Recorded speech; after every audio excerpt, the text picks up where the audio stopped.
on divorce court today.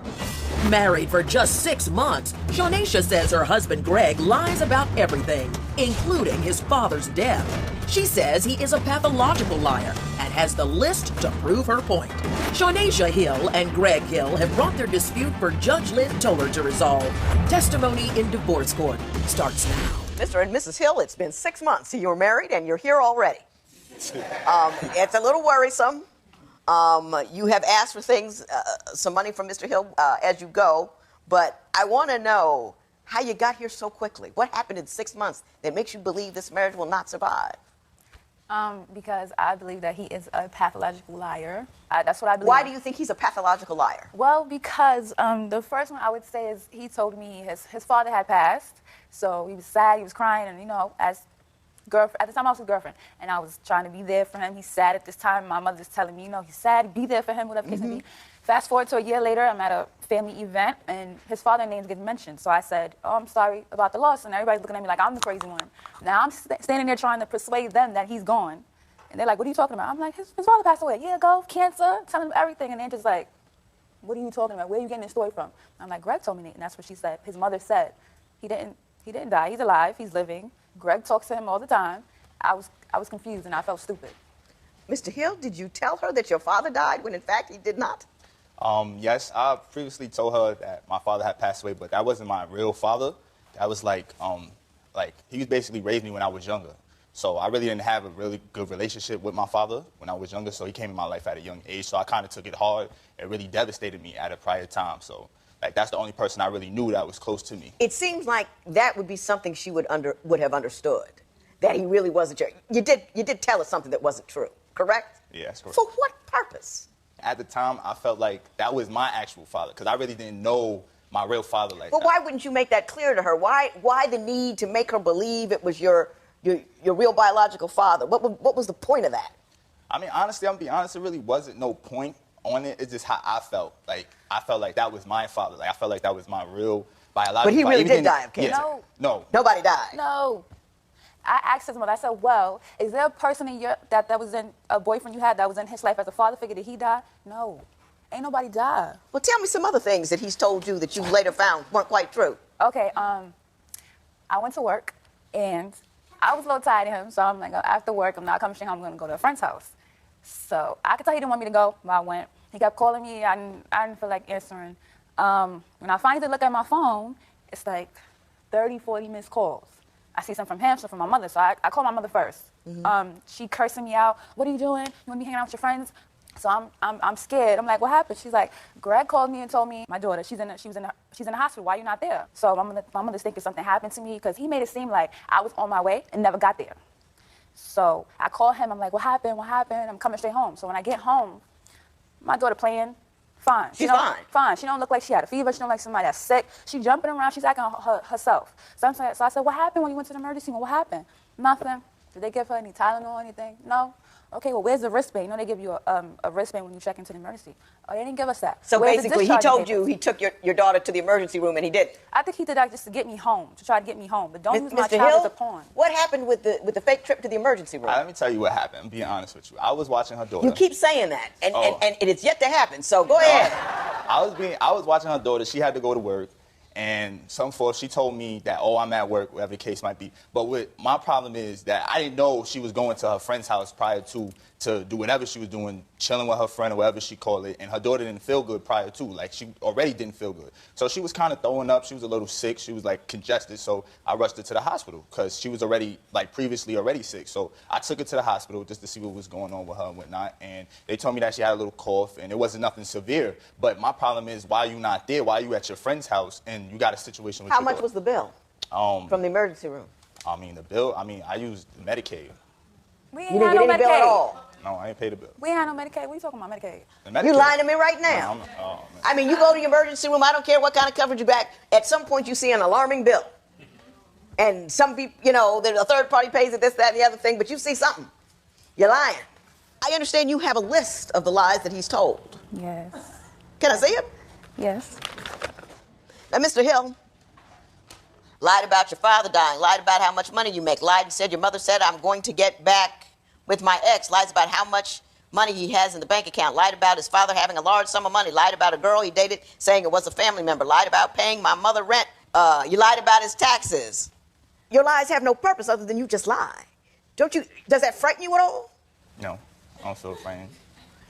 Next, did Greg's deceit go so far that he has hidden his marriage to his own family? If the ink on your marriage license is barely dry, but you're ready to call it quits, call toll-free at 1-877-311-2222 or visit our website at divorcecourt.com. Become a fan at facebook.com/divorcecourt. Real people, real conflict, real judgments. Divorce Court continues. A lot of the lies that you're talking about on here, Mrs. Hill, seem also have a lot to do with what he tells your family or what he tells his family. Like, he didn't tell his mother you two were married, correct? How long did he lie about that? The whole time. The day we got married, he told me that he took his mother out to dinner and told her that we got married. And when he told me, I believed him. And every time I was around his mother, she would keep calling me the fiance. So I asked her one day, like, why do you keep calling me that? You know, we're married now. She was like, how long have you been married? I'm like, five months now.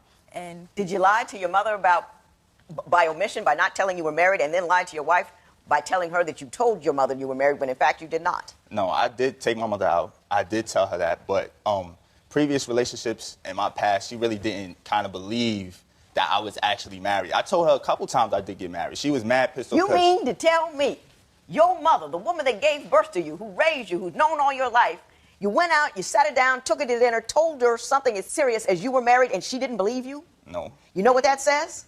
You're a pathological liar, because if your mama don't believe something like that, you're a guy known for telling untruths. Is any of this making any sense to you, Mr. Hill? I guess. Oh, Mrs. Hill, you're in deep. You say he has difficulty handling money. Why don't you tell me about that? He's very careless. He loses things. He done lost about 3 phones already, keys, wallet, a whole check, money, the whole wallet, the ID, my ID, phone, everything. Like, he's very careless. As opposed to money, it's the same thing. If he doesn't lose it, he'll spend it. But when he buys things he's not supposed to buy, sometimes he'll buy me things too, so I can feel better, I guess. Like, oh, babe, I bought you something too. He ordered stuff online. Still ain't come. It's been about 2 months, 3 months. No sneakers. Sneakers ain't come yet. I want to know where this money went. Since you said you ordered these things, they have not came yet. Are you spending money in places or on things that you're not telling your wife about? Like a couple months back, I had ordered some sneakers off the internet, and it didn't come. But on her card, when she was working, I ordered off her card, and the sneakers came. But when I used my big account, I guess the sneakers didn't come, and I placed the order for them. They still didn't come yet. So. Did they charge you? Yes, they did charge me. What did you do about it? Nothing. No, I called the bank, actually, and they put in a claim for it, but it wasn't still processed yet. So I didn't get nothing back on it or return or anything. I don't know. Well, I don't believe him either. Don't worry about it. You know, I mean, he tells long, convoluted stories, stuff that just really doesn't make any sense. It really doesn't happen. And I can see why you're here, Ms. Hill. And yeah. When Divorce Court continues, is Greg the only one with something to hide? What secrets will Shawnacia's phone reveal? Do you believe Greg will change his ways after seeing Shanaza's log of lies?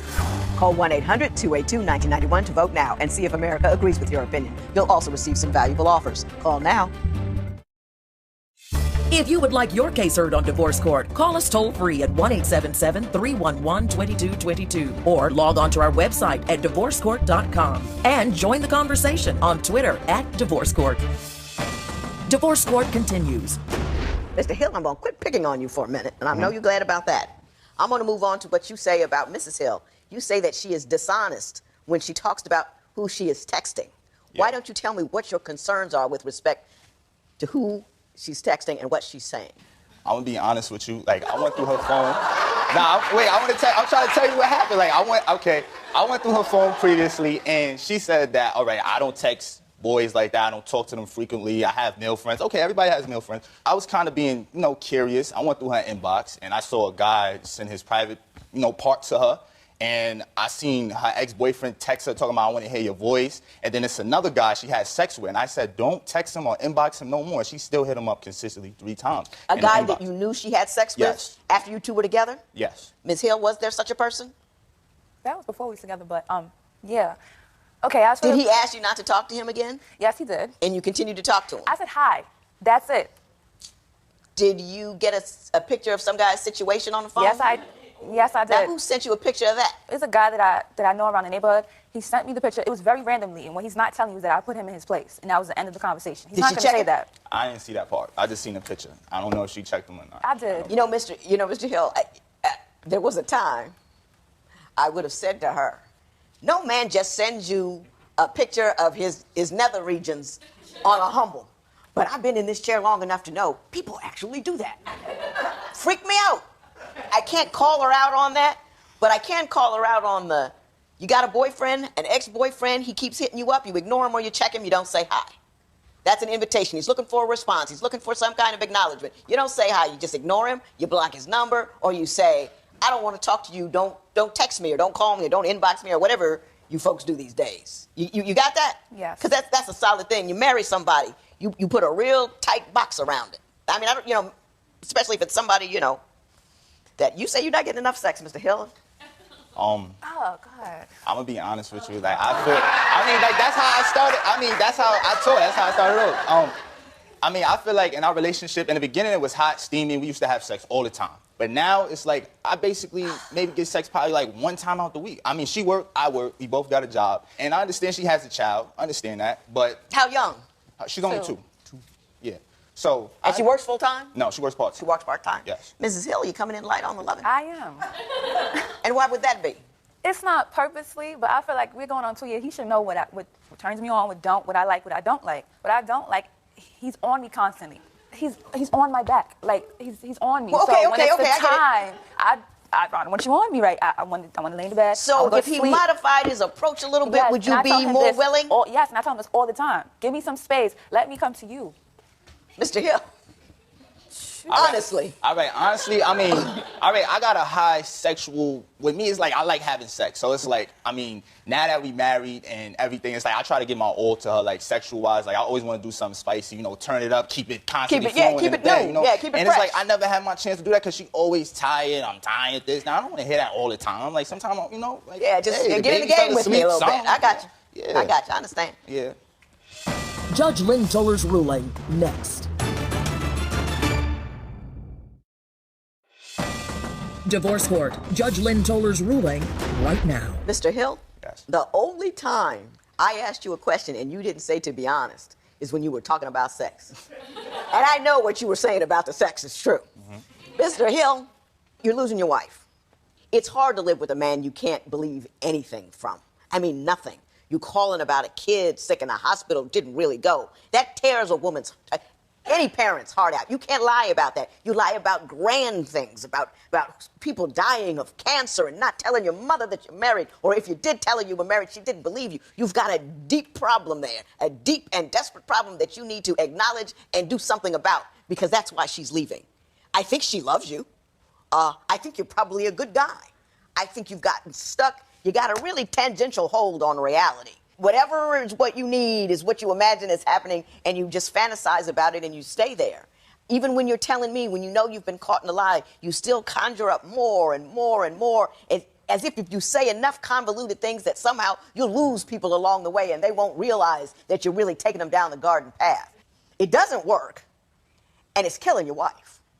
Just killing her. Not to be able to trust that when you say, I took your daughter to the emergency room, that there was something actually wrong with her. For you to tell that kind of lie it's a little sadistic. To cry and say someone close to you died of cancer, that's sick a little bit. And if you don't see it, you can't recover from it. And you need to recover from it. Now, you want what from me, $300? Is that what you want? Yes. $350, my bad. What for? Okay, if he tells me we have $350 in the bank account and I go out and I'm swiping away because I think there's money in the account. There was no money in the account, so there was overdraft fees. Do you have any documentation of the overdraft fees? I'm not going to ask if you did it if you didn't do it, because if you told her something and it was a lie, I believe her. You can't lie about money because money can't survive a lie. It's either there or it's not. It doesn't appear, and then that costs you money when you lie about money, because if you have money, you say you have money you don't have, the bank says, oh, you thought you had more than you did, I'm going to take more from you. And you end up deeper and deeper in a hole for no particular reason whatsoever. other than you can't manage to tell the truth. You can't stand the discomfort of being in a situation that's not going the way that you want to go. You've got to be able to stand the discomfort of, no, baby, I haven't got any money. Yeah, Mom, I married somebody that you preferred me not to marry. No, I just didn't come on time. Yes, I wish you would have come home instead of saying your kid was in the hospital, so come home. You got to be able to be uncomfortable and live so you can be an adult. I can't keep your wife from you, but I can't take $350 from you either. If I were you, I would find $350 and go see a psychiatrist with it. There will be no recovery in this matter. It is so ordered. Greg and Shawnacia appreciate the judge's ruling and are working to change their future. Post a comment or submit your case at divorcecourt.com or call toll-free 1-877-311-2222. Follow us on Facebook and Twitter at Divorce Court.